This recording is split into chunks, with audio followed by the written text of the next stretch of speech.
Italian Football Podcast.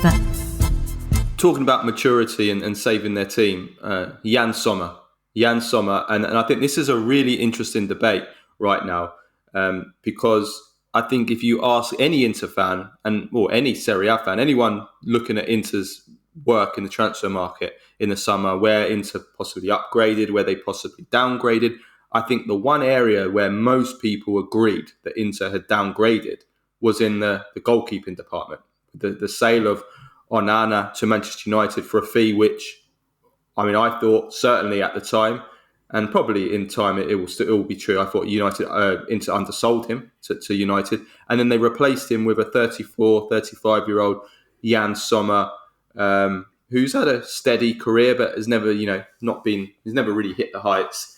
And I think most people thought, well, that's going to be a definite downgrade for Inter. Well, now, it's early days so far, but what we have seen from both goalkeepers so far for their clubs is we've seen Sommer, who's really barely put a foot wrong and was fantastic last night and saved Inter last night.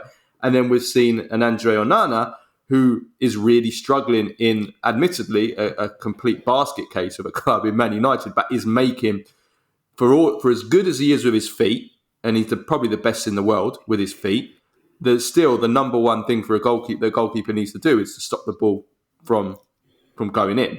And he's made a number of errors that have caused goals this season, including an absolute, I don't know if everybody listening has seen it, horror mistake for the first goal that United conceded against Bayern Munich on Wednesday night. Awful, just a shot from outside the area, and he spilled it into his own goal. So what do you make of Sommer and Onana so far this season, Nima?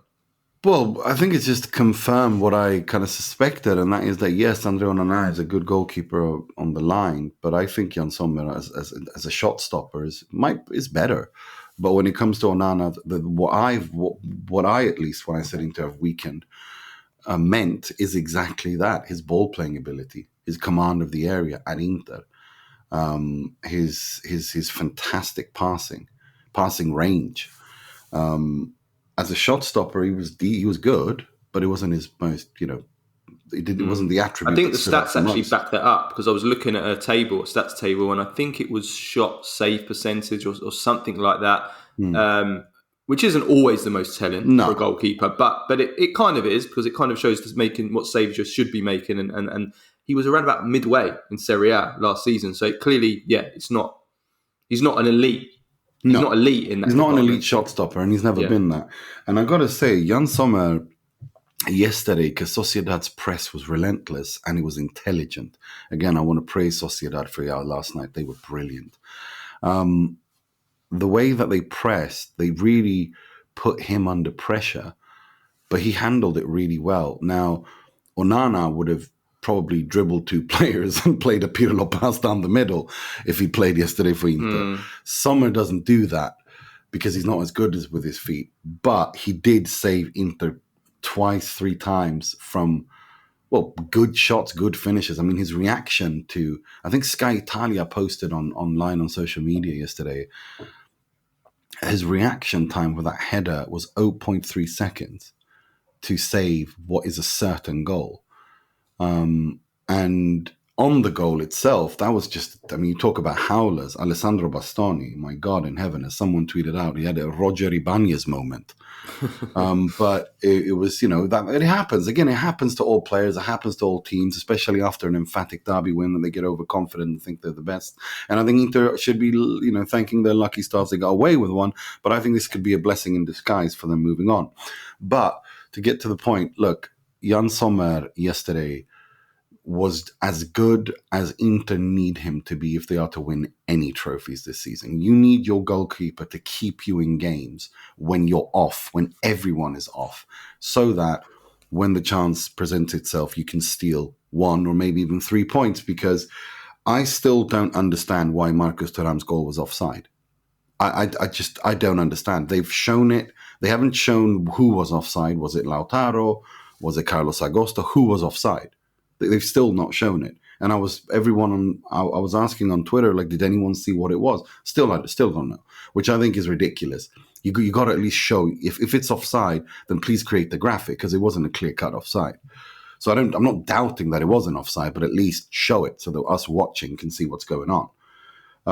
But yeah, no, Sommer was unbelievable yesterday, and he was the man of the match, no doubt. And I think as a shot stopper, he will be better for Inter than Onana was.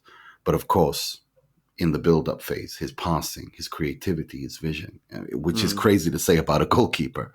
Yeah, and I should add though, from the Onana point of view, I think he will. I am sure he will come good at United. Can I just read out the central defense he's got in front of him? Sergio Reguilon, Lisandro Martinez, Victor Nilsson Lindelöf, Diogo Dalot.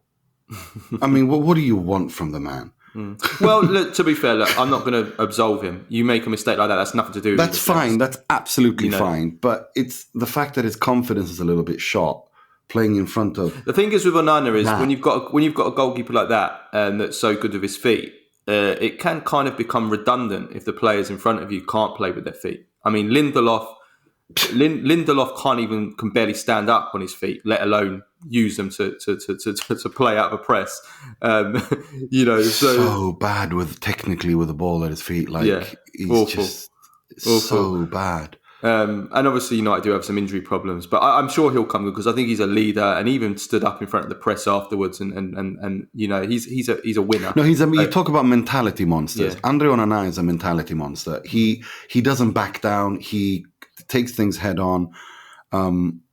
You need to create the right environment for him to be able to express himself. And I think Erik ten Hag knows him, so he would know what to do. He'll come good. I'm sure of it. I'm confident of that.